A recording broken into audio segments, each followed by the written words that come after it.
Votre président, dans son introduction, vous a parlé de sujets à risque, on s'est réparti la tâche. Je dois maintenant parler de la jurisprudence. Je me laisserai tenter à la commenter, bien que ça puisse effectivement m'attirer des commentaires qui seraient désagréables. Alors, je vais reprendre par où mon confrère Doudet a terminé. Le principe qui dirige donc toute la jurisprudence française est celui du fait que le principe fondamental applicable dans l'entreprise est radicalement différent de celui qui s'applique à l'État. Il vous l'a expliqué parfaitement. En ce qui concerne l'État, le principe fondamental, c'est celui de la laïcité. C'est la raison pour laquelle nous n'allons pas aborder aujourd'hui tout ce qui concerne les agents publics ou tout ce qui concerne les agents d'entreprise privée, gérants de services publics. Maître Doudet vous a dit tout à l'heure, effectivement, l'arrêt de la caisse primaire d'assurance maladie de la Seine-Saint-Denis est là pour nous rappeler effectivement que ce sont les règles de neutralité qui s'appliquent pour les agents publics, donc absence de manifestation religieuse. Notre sujet, c'est l'entreprise privée. Là, le principe n'est pas celui de la laïcité, comme vous l'a indiqué Maître Doudet. Le principe, c'est celui de la liberté religieuse. Le principe qui vous a rappelé, c'est l'absence de discrimination liée à la religion. Ce principe, tel qu'il est posé, bien évidemment, comme on vous l'a dit, ne résout pas les problèmes.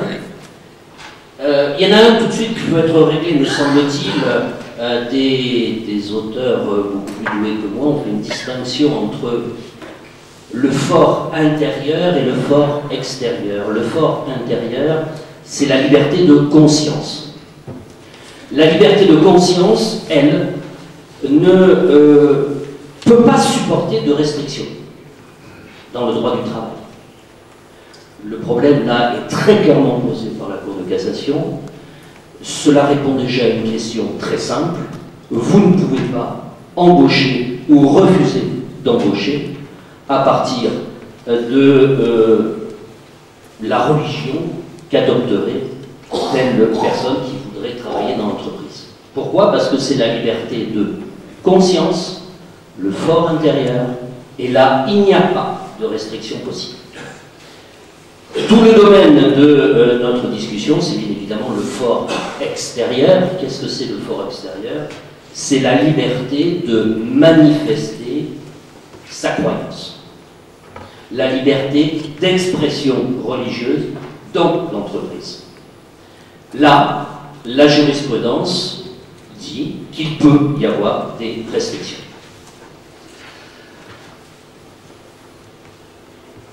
La deuxième question que je me suis posée en préparant ce sujet, c'est l'employeur est-il tenu dans l'entreprise de prendre des décisions pour tenir compte de la religion de tel ou tel salarié, pris individuellement ou collectivement.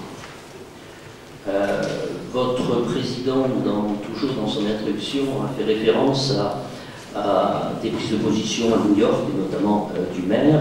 C'est ce que la jurisprudence, qui n'est pas la nôtre, appelle les accommodements raisonnables. Ce n'est pas le contexte dans lequel se situe le droit français. Ce n'est pas le contexte dans lequel se situe la jurisprudence. En revanche, se poser cette question permet, à mon sens, de répondre à un certain nombre de questions concernant l'expression de la religion dans l'entreprise, des questions qui me paraissent pouvoir être évacuées de façon relativement simple, parce que la jurisprudence y a répondu de façon constante. Je vous donnerai quelques exemples. Un salarié vous réclame un congé d'absence particulier pour célébrer une fête religieuse. vous refusez parce que, pas pour des raisons religieuses, vous refusez parce que l'activité sur la période où il demande de cette absence est importante, vous ne pouvez pas effectivement permettre des congés particuliers. Le salarié s'absente tout de même, le salarié est fautif. La Cour de cassation, là, le dit de façon très claire, l'absence non autorisée pour des raisons religieuses est fautive. Attention à la proportionnalité de la sanction par rapport à la faute. Soyez très prudents là-dessus. Une absence non autorisée de ce type ne peut en aucun cas justifier un licenciement pour faute grave. Deuxième exemple que je vous donne où la réponse peut être donnée relativement facilement sans qu'il y ait de contradiction, c'est l'exemple que nous a donné effectivement mon confrère Toudé, refuser une visite médicale obligatoire par conviction religieuse. Ce n'est pas admissible, ce n'est pas admis. Troisième exemple qui peut être plus fréquent et plus facile à retrouver, et que l'on trouve dans la jurisprudence, il y a un arrêt célèbre de 98, qu'on appelle entre nous la jurisprudence du boucher de Mayotte. Ce boucher qui accepte un contrat de travail sans objection particulière sur les conditions de travail, les horaires de travail, décide un jour qu'il refuse d'être en contact avec la viande de porc. La réponse est très simple, monsieur, vous avez un contrat de travail, vous avez signé un contrat de travail, il n'y a pas de restriction particulière dans ce contrat de travail. Quelle est en fait votre attitude? Moi, je ne m'intéresse absolument pas aux raisons pour lesquelles vous ne pouvez pas le faire. Je m'intéresse au fait qu'il y a un contrat, il y a une règle juridique, vous refusez d'appliquer ce contrat, vous êtes fautif. La réponse est relativement simple, là encore, à ce titre. Je donne un dernier exemple, tiré de la jurisprudence. Refus d'obéir à un ordre de son supérieur hiérarchique. Pourquoi? Parce que c'est une supérieure hiérarchique, parce que c'est une femme. La réponse de la jurisprudence là-dessus est très claire. C'est un manquement à vos obligations contractuelles, à vos obligations juridiques contractuelles. Vous avez bien compris ce que je vous dis, il ne faut pas se tromper, notamment dans le libellé du reproche que vous allez faire aux salariés. La motivation religieuse n'a strictement aucun intérêt dans le cadre de cette jurisprudence. Aucun. Vous traitez uniquement le refus d'exécuter le contrat de travail, ce qui est le fondement même de la faute en droit du travail, puisque la définition du contrat de travail implique un lien de subordination. Si vous ne respectez plus le lien de subordination, effectivement, la relation de travail ne peut pas exister. Donc, sur ces plans-là, la réponse me paraît relativement évidente au niveau de la jurisprudence.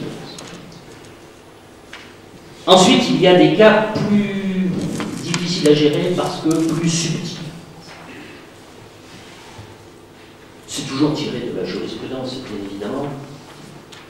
C'est le refus d'un salarié tous les matins ou tous les soirs de saluer un collègue de travail parce que c'est une collègue de travail. De refuser de lui répondre. Alors nous ne sommes plus sur le plan vertical de la hiérarchie, nous sommes dans le cadre de collègues de travail. Refuser de la saluer, refuser de parler avec elle, de répondre à ses questions, etc. C'est un comportement juridiquement sexiste, ce qui est effectivement pas toléré par les règles de droit français. Mais c'est quand même beaucoup plus subtil parce que c'est la notion tirée de la jurisprudence de trouble objectif. Il faudra parce que ce n'est pas un refus, vous comprenez, une mauvaise application du contrat de travail. C'est un comportement qui n'est pas qui est critiquable. À partir de là, il faudra que l'employeur, s'il n'arrive pas à résoudre le problème autrement, que par une sanction disciplinaire, démontre que ce comportement-là crée perturbation, une gêne, un dysfonctionnement dans le cours normal de l'entreprise, qu'il y a un phénomène de rejet, donc l'entente au niveau de l'entreprise se passe mal, et donc il faudra prouver un trouble objectif dans le fonctionnement de l'entreprise. Ce qui est, vous comprendrez, un petit peu plus compliqué, effectivement, que la seule constatation du non-respect du contrat de travail. Alors maintenant, allons plus loin, dans la difficulté, bien évidemment, pour les solutions. L'employeur peut-il, doit-il accéder à des revendications salariales religieuses? On va prendre un exemple très simple, tiré toujours de la jurisprudence. Un groupe de salariés demande la création d'une salle de prière à l'intérieur de l'entreprise. Alors, réponse au niveau de la jurisprudence, l'employeur doit-il? Réponse non. L'employeur peut-il? Réponse oui. Je vous ai mis en garde sur le peut-il. On n'est pas forcément d'accord sur certains points avec notre comptabilité, c'est l'intérêt. J'estime que, pour ma part, que si l'employeur accède à cette demande, c'est un petit peu un piège qui se referme sur lui. Pourquoi? Non pas parce que il veut la paix sociale, et effectivement, s'il peut trouver une solution comme ça, c'est parfait. Après, il faut mesurer les conséquences de ce que l'on fait. Qu'à partir du moment où vous avez accédé à une telle demande de la part d'une religion, vous comprenez bien que vous ne pouvez pas être discriminatoire vis-à-vis des autres religions. Donc, ce qui veut dire qu'à partir de ce moment-là, vous allez être obligé de satisfaire aux demandes de toutes les religions différentes qui vont s'adresser à vous, sinon vous faites de la discrimination communautaire. Autre exemple, je rentre dans des sujets de plus en plus épineux. Accorder des pauses spéciales pour prier. La Cour de cassation a admis que pendant les pauses, entre guillemets, normales, mises en place par l'employeur, notamment la pause déjeuner, dans l'entreprise, il était tout à fait possible, il n'était pas fautif, bien évidemment, pour un salarié, de passer ce temps de pause à prier, bien évidemment, s'il ne gêne pas le fonctionnement normal de l'entreprise. S'il ne fait pas de prosélytisme, ce que vous a dit Maître Douillet. Bon, si on met de côté ce point-là, ça ne pose pas de difficulté pour la jurisprudence. En revanche, accorder des pauses spéciales pour la prière, la réponse de l'employeur peut être non. Il ne sera pas fautif de répondre non. Il peut répondre oui. Je vous mets là encore en garde. Mesurez bien l'importance des décisions que vous prenez à ce titre, l'exception que vous allez prendre par rapport à l'organisation de la vie dans l'entreprise ne peut pas être pour les autres discriminatoire. Au-delà de la religion, si vous avez accordé des pauses particulières à certains salariés, les autres diront nous on va en bénéficier, même si ce n'est pas pour la religion. Donc à partir de là, vous rentrez là encore dans un système que peut-être au départ vous n'allez pas maîtriser totalement. Mais c'est possible. Troisième exemple, et j'en terminerai sur ce plan-là avec des difficultés véritablement majeures, accorder des congés non prévus par la loi française. Vous savez qu'il y a 11 jours légaux de congés qui majoritairement d'ailleurs ne sont pas liés à la religion. En comptant bien, il y en a 4 qui sont sur les 11 qui sont vraiment liés à la religion chrétienne. Alors, d'aucuns me disent, mais attendez, pourquoi il y a des fêtes religieuses chrétiennes et pourquoi il n'y aurait pas des fêtes religieuses d'autres religions? Alors, la réponse est très simple, parce que c'est la loi française. À partir de là, est-ce qu'il est possible d'accéder à une demande, c'était notamment aussi l'introduction de votre président, d'accorder des jours supplémentaires pour certaines autres religions qui ne sont pas la religion marquée par le code du travail. C'est possible. Ça a été fait dans certaines entreprises. Là encore, je mets en garde. Je ne dis pas que c'est impossible. Je mets en garde. Je mets en garde pour X raisons. Là encore, le fait d'accorder dans certaines religions peut généraliser beaucoup de congés supplémentaires pour X religions qui peuvent présenter des demandes. Deuxièmement, il y a la vie de l'entreprise aussi. On va prendre le 25 décembre, le jour de Noël. La majorité d'entreprises sont fermées. Et elles ne vont pas réouvrir pour ceux qui ne fêteront pas Noël. Donc vous allez avoir une difficulté dans l'organisation de votre entreprise. Faites attention à rebours, toujours en ce qui concerne la jurisprudence. Soyez prudent dans les refus, si vous faites des refus. Le refus est motivé par ce que vous voulez, mais ne peut pas être motivé parce que vous demandez des congés supplémentaires pour une religion. Je m'explique. Le salarié va à titre individuel dire « moi je voudrais un jour de congé pour tel jour parce que c'est la fête religieuse ». Si vous, fête religieuse de ma religion, si vous lui refusez, il ne faut pas refuser en disant « je refuse parce que c'est une fête religieuse ». Je refuse parce que, encore une fois, l'activité de l'entreprise ne permet pas d'accorder des congés pendant cette date, etc. Et sachez bien qu'en accordant, et là on a des exemples jurisprudentiels, en accordant des dérogations à certains salariés, vous vous exposez à ce qu'on vous reproche de ne pas l'accorder à d'autres. Donc, c'est une difficulté importante. Il y a une difficulté encore plus importante, et j'ai vu des commentaires, on a discuté avec Richard Boudet, et ça nous paraît très curieux, les commentaires qui sont faits sur cette difficulté, c'est de dispenser, la demande de salariés de dispenser de travail pendant une période de jeûne.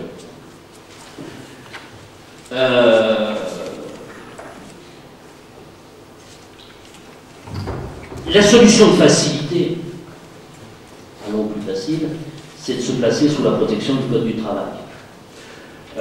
Richard Boudet, vous l'avez excellemment dit tout à l'heure, les restrictions premières qu'on fait à la liberté d'expression religieuse, c'est les restrictions pour des raisons de santé-sécurité. Il est évident que si nous sommes en période de canicule, qu'un salarié n'a pas mangé bu depuis le matin, que l'on est en cours de l'après-midi, qu'il fait très chaud et qu'il est à l'évidence dans un état physique très déficient et qu'au surplus, il a un métier à risque pour lui et pour les autres, je pense à une jurisprudence d'un grutier, votre décision doit être immédiate. Et c'est de le retirer de son poste de travail pour des raisons de sécurité, tout simplement pour des raisons de sécurité, comme une personne qui arriverait le matin à son travail en ayant pris trop de médicaments, antidépresseurs, etc., et qui serait somnolent et qui ne pourrait pas accéder à son poste de travail. En revanche, nous avons lu des commentaires en disant que l'employeur pourrait obliger le salarié à s'alimenter et pourrait le sanctionner s'il ne le fait pas. Je dois dire, je suis assez perplexe En tout cas, je vous le déconseille formellement parce que ça me paraît assez compliqué par rapport au texte juridique. En fait, qu'est-ce qui se passe? Quand je vous dis que vous retirez un salarié en raison de son état physique, vous traitez la conséquence, mais surtout, il ne faut pas traiter la cause. C'est ça le point. Dernier point, je l'ai terminé sur ce plan-là, les repas. Là aussi, réponse, l'employeur doit-il, à la demande de salarié, présenter une offre alimentaire compatible avec toutes les religions? La réponse est non, par la Cour de cassation. Il n'a pas l'obligation. Peut-il? Oui. Soyez prudents. Ça va devenir très compliqué au bout d'un moment. Je pense que la solution la meilleure, qui d'ailleurs est appliquée dans la restauration collective d'entreprise par les entreprises, c'est d'offrir une proposition culinaire suffisamment diversifiée où chacun peut retrouver ce qu'il attend. Et préparer des repas strictement liés à telle ou telle religion me paraît, là encore, une sorte de piège qui risque à un moment donné se refermer sur vous. Puis on va aborder ce que vous attendez, l'apparence vestimentaire, les signes ostentatoires. Alors, premier point, la liberté vestimentaire n'est pas une liberté fondamentale. La Cour de cassation nous l'a dit dans son arrêt, je crois qu'il est 2003, mais je ne vais pas vous noter, qu'on appelle entre nous l'arrêt Bermuda, qui n'a rien à voir avec la religion, un commercial qui ne vendait pas des Bermudas, allez voir la clientèle en Bermuda. D'ailleurs, il a fait plusieurs remarques, il a refusé d'en tenir compte, et il a été licencié. M. Bermuda a perdu parce que il soutenait effectivement devant la Cour de cassation que la liberté de se vêtir était une liberté fondamentale. La Cour de cassation lui a dit non. Pour des raisons de vie d'entreprise, on peut vous interdire certaines apparences qu'on peut trouver indécentes, qu'on peut trouver inappropriées. On ne peut pas quand même faire n'importe quoi. Pour la petite histoire, un employeur reprochait à un de ses salariés d'avoir un certain nombre de boucles d'oreilles. Et vous voyez la clientèle également, on lui a demandé de les enlever, il ne voulait pas. Et malencontreusement, il a libellé sa lettre de licenciement en disant voilà la faute que vous avez commise en portant des boucles d'oreilles et malgré ma demande de les enlever, alors que vous êtes quand même un homme. C'était mal parti. Alors au-delà de cette liberté vestimentaire, qui n'est pas une liberté fondamentale, on a quelque chose qui est relativement sain et qui d'ailleurs ne génère aucun contentieux, me semble-t-il, dans les entreprises privées, c'est l'interdiction de dissimuler totalement son visage. Alors là, il y a une loi sur les lieux ouverts au public, une loi de 2011 qui peut concerner les entreprises privées, hein, les commerces, les banques, etc. Mais dans les entreprises privées, proprement dites, ça ne pose pas de difficulté parce qu'il n'y en a pas, parce que, sauf si je me trompe, les personnes, les femmes qui portent effectivement ces tenues-là ne travaillent pas en général, donc en fait le problème est théorique et ne se rencontre pas sur le plan pratique. Alors il reste le port du voile. Alors le port du voile islamique, qui polarise toutes les questions religieuses, j'allais dire qui pollue toutes les questions de religion dans l'entreprise. L'actualité récente, comme l'a dit Richard Boudet, a réactivé ces discussions qui sont souvent radicales, extrémistes, frontales. Alors pourquoi sur le voile islamique? Je me suis posé la question. Peut-être parce que c'est plus signifiant, parce que c'est plus intime. Peut-être aussi, c'est la question que je me posais, que la problématique devient, avec le voile islamique, sexuée. C'est-à-dire que, avec ce conflit, le monde du travail devient sexué. Il y a les femmes différentes des hommes dans le monde du travail. Et peut-être que c'est cela qui crée tout ce problème. C'est une explication qui n'est que personnelle. Alors, on a cru que l'arrêt Babilou, dont vous a parlé Richard Boudet tout à l'heure, résolvait toutes les questions qu'on se pose. Modestement, je pense que cet arrêt Babilou est une fausse vraie réponse. Et qu'en fait, ça ne nous apporte pas grand-chose. L'arrêt Babilou, je vous rappelle ce que c'est.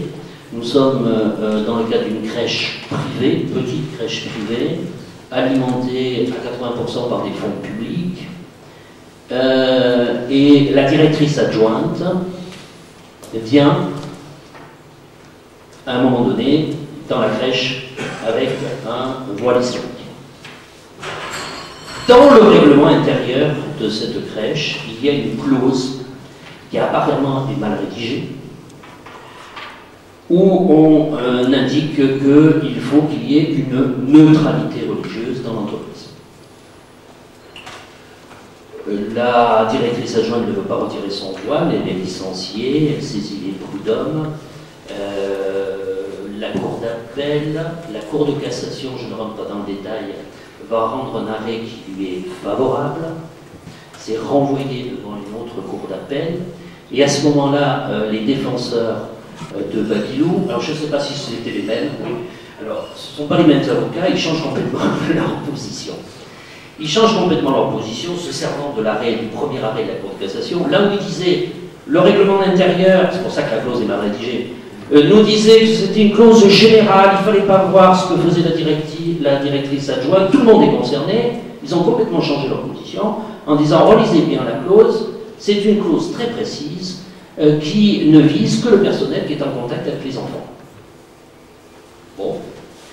Et sur cette base-là, la Cour de cassation va rendre un deuxième arrêt favorable à l'employeur en disant ceci.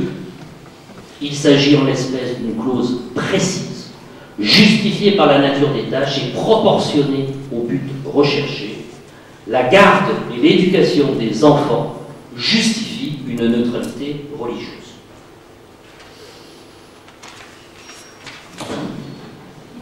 Qu'est-ce qu'on en déduit de cet arrêt? Vous avez soulevé aussi que c'est une entreprise privée gérant un service public. La cassation a rejeté ça. Ils avaient dit aussi que c'est une entreprise de tendance laïque. C'était pas du tout le cas. Donc, la Cour de cassation nous dit simplement que dans le cadre d'une entreprise qui a mis une clause rédigée de façon un peu particulière, puisqu'on peut lui faire dire tout et son contraire, la garde et l'éducation d'enfants justifient une neutralité religieuse.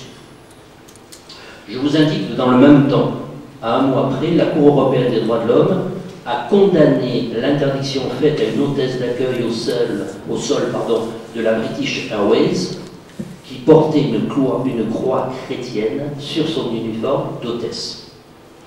Et la Cour européenne des droits de l'homme a dit, je cite, « Il n'y a pas de raison légitime de prohiber ce signe religieux ».